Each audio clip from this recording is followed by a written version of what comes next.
Bienvenue dans cette vidéo. Aujourd'hui, nous allons vous parler un peu de Windows.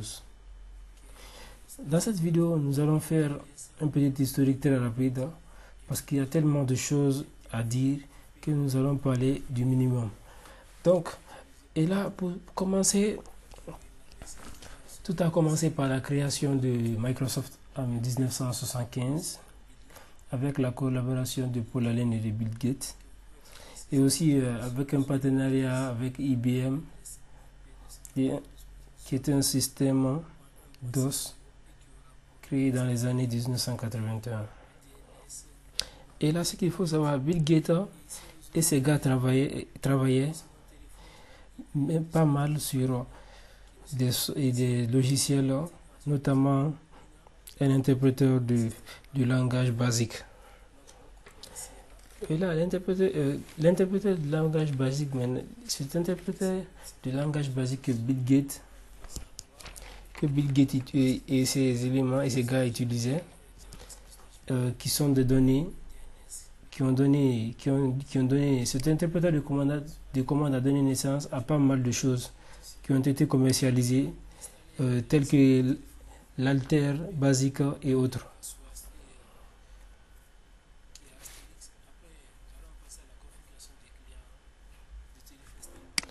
Et ils ont travaillé sur un interpréteur pour le langage de programmation basique. Et nous avons d'un côté une entreprise qui est IBM et qui est aussi qui a un gros nom et qui est à connaître en tout ce qui concerne la tech en matière de tech, c'est-à-dire la technologie. Ils sont capables de produire des ordinateurs, notamment ils sont capables de produire des PC, mais c'est eux qui avaient produit le premier ordinateur, qui ont produit leur ordinateur, notamment qu'on appelle le PC IBM, un ordinateur dans les maisons pour que les gens puissent avoir un ordinateur à utiliser. Donc, ils travaillent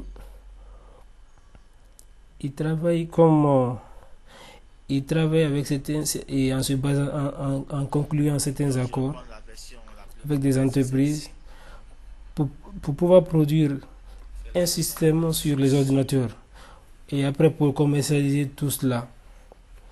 Et il y a eu pas mal de retard dans cette production.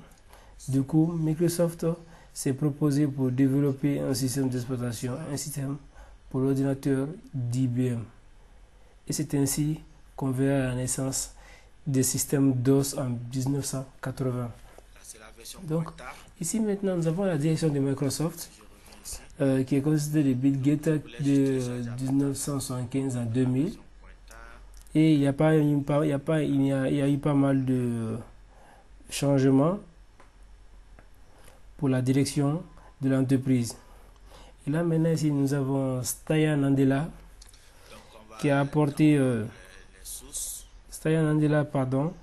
D'abord ici, avant Satya Nadella, nous avons d'abord Steve Ballmer, l'ancien gestionnaire de 2000 à 2014 et qui a apporté pas mal de changements, comme je le disais tout de suite, pour la direction de l'entreprise. Après, maintenant, nous avons Satya Nadella qui apportera pas mal de changements en ce qui concerne l'open source.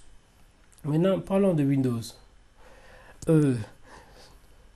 Au départ, ce n'était que Windows en fait. Donc, ce que vous connaissez aujourd'hui, au début, on avait un système qu'on appelait CP/M, qui a été créé en 1974 par Gary Kildall,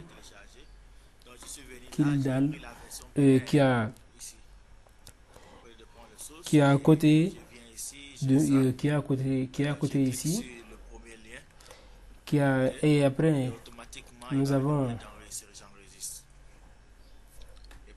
Donc je vous invite tous à faire la même chose au moins tout.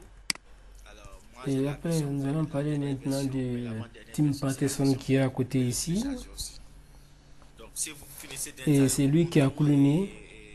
C'est lui alors vous mettez que à partir de là on peut qui a continuer. coloné et qui a Habituellement, fait une quand on est en classe, je vous donne copie. ça sur CD, C'est mais là, c'est bon, chacun peut le télécharger. clone, Mais par contre, c'est-à-dire tout en le monde quelque sorte télécharge une la même copie version que qu'il vous. a Mais eu c'est à faire et 3.0 qu'il faut télécharger, ok?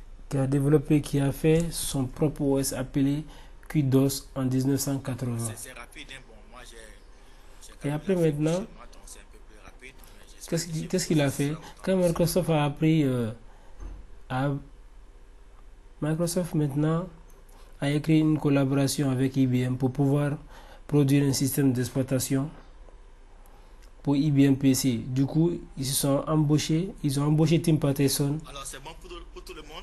Bon, l'intérêt à aussi, qui ils même ont à la demandé maison, de si vous réécrire avez la connexion, hein, le système QDOS personne ne qui me sera dira nommé et maintenant peut-être qu'on va voter MS-DOS beaucoup. en Personne ne 1981. me dira parce qu'au moment de l'installation, j'aurai Et là, besoin de la connexion relation Internet. qu'on Tout le aura monde pourra sur pratiquer PC en même et temps. sur les Mais moi, PC on me dira pas, monsieur, moi, j'ai pas la chez connexion IBM Internet, ça pour ne les marche pas. utilisateurs. Mais ça va marcher pour tout Et le monde. là, il va suivre, Jean. Donc, c'est bon. il va s'en suivre Vous avez commencé? tout en, tout en ce qui concerne la mise à jour. Plusieurs versions de Windows. On a découvert plusieurs versions de Windows. On a découvert plusieurs versions de Windows qui sont arrivées, qui allaient même arriver. Oui. Et oui, nous avons eu un Windows 1.0 notamment, Oui. d'autres Windows tels que 95 C'est pour ça qu'il avec les fallait. petits Bon, points suivez en même en temps les codes. évidence. Regardez, je le prends pour Sont que tout tout le monde voit. simplement Regardez, donc je suis là. c'est tout Sur simplement l'arrivée l'écran, de la c'est première couche Hadoop. graphique. Qu'est-ce que j'ai fait? Je suis allé sur option download. OK. Et là, on a Alors, si je eu une choisis l'option interface fenêtre, il est là. avec des Je fenêtres clique ici et des choses qu'on peut faire, et je viens là faire maintenant. bouger la Je souris clique là.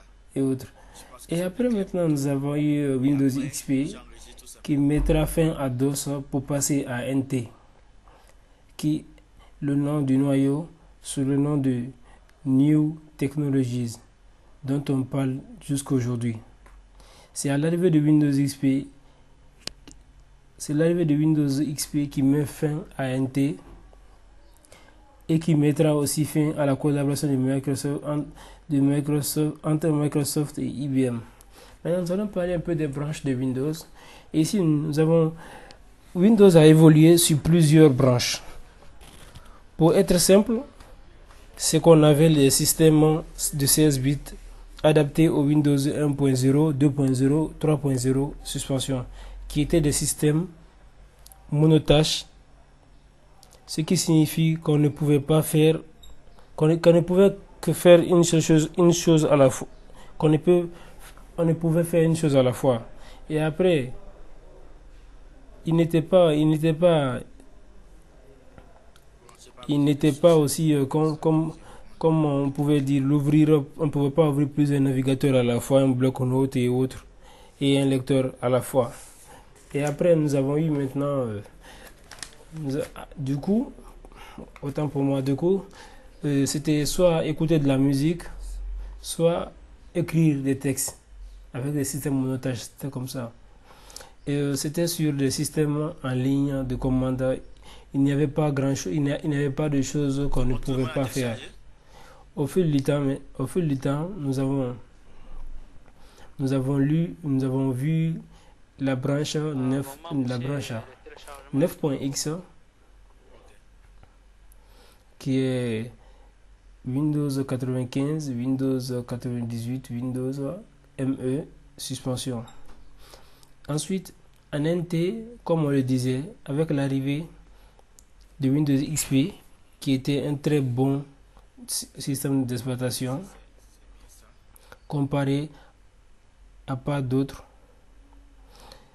avec pas mal de défauts aussi, mais comparé à d'autres, ça a été une belle avancée par rapport à NT. Autant pour moi, je voulais dire au précédent. Et après maintenant, nous avons Windows NT qui a été constitué de Windows XP, de Windows Vista, de 8.8, 8.1 et 10.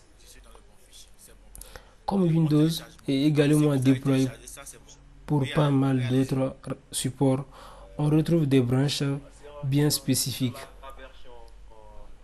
Comme on retrouve les processeurs ARP et ARM pour tout ce qui concerne mobile et tactile. Et Windows mobile, Windows et Windows aussi, etc. Et il y a aussi tout ce qui est petit PC, tel que les IPC. C'était des versions très allégées qui tournaient sur des cartes SD. Et aujourd'hui, vous pouvez créer plusieurs comptes différents. Vous pouvez créer plusieurs comptes différents. Les gens peuvent se connecter sur leur propre session. On peut faire du multitâche, demander plusieurs applications à la fois. Elle matérialise le matériel de la machine et la supporte. Et là, nous avons aussi des points particuliers dont on doit parler. Et là, cette remarque vient de moi que j'ai fait, que j'ai jugé important sur les points positifs et moins. Et là, nous allons voir que nous avons sur Windows, nous avons idéal pour les jeux vidéo, très bon matériel, plug and play comme le clé USB, j'ai à brancher et prendre automatiquement, et plus large choix de logiciels qui sont incontournables, MS Office, AutoCAD et suspension. Le premier côté de compatibilité de jeux vidéo, Windows reste la meilleure pour ce système d'exploitation en matière de jeux vidéo. Et après, nous avons aussi ce que nous aimerions. Nous avons aussi les désavantages toujours. Il n'y a jamais d'avantages sans désavantages. Et après, nous avons aussi, comme on dit, ce que nous aimerions, c'est avoir des propriétés et des privateurs, trop de bases de sécurité laxistes, curiosité, et nous avons aussi la curiosité des activités et aux données personnelles, et maintenance au minimum de l'OS et du système d'exploitation pour bien maintenir le système. Et après, nous allons atteindre les objectifs de notre vidéo en ce qui concerne le Windows, l'installation et la découverte de l'environnement de Windows, installation des pilotes, matériel périphérique, configuration et sécurisation du système d'exploitation, maintenance, optimisation, paramétrage avancé, utilisation standard telle que les documents médias, utilisation avancée telle que les applications et réseaux. Et là, après, nous avons administration du système Bash PowerShell. Ça, c'est ce que nous allons voir dans nos prochaines vidéos. Je vous remercie de m'avoir suivi. Et si vous avez besoin d'avoir des informations, vous pouvez consulter ces liens. Ce lien qui est celui de Microsoft. L'autre, c'est de IBM, Office. Et celui, c'est pour Windows 10. Et là, les pilotes. Je vous remercie encore une fois. Et on se retrouve dans une prochaine vidéo pour commencer les premières tâches en ce qui concerne les objectifs de notre vidéo. Donc, qu'est-ce qu'on a fait? On a demandé le client qui veut écrire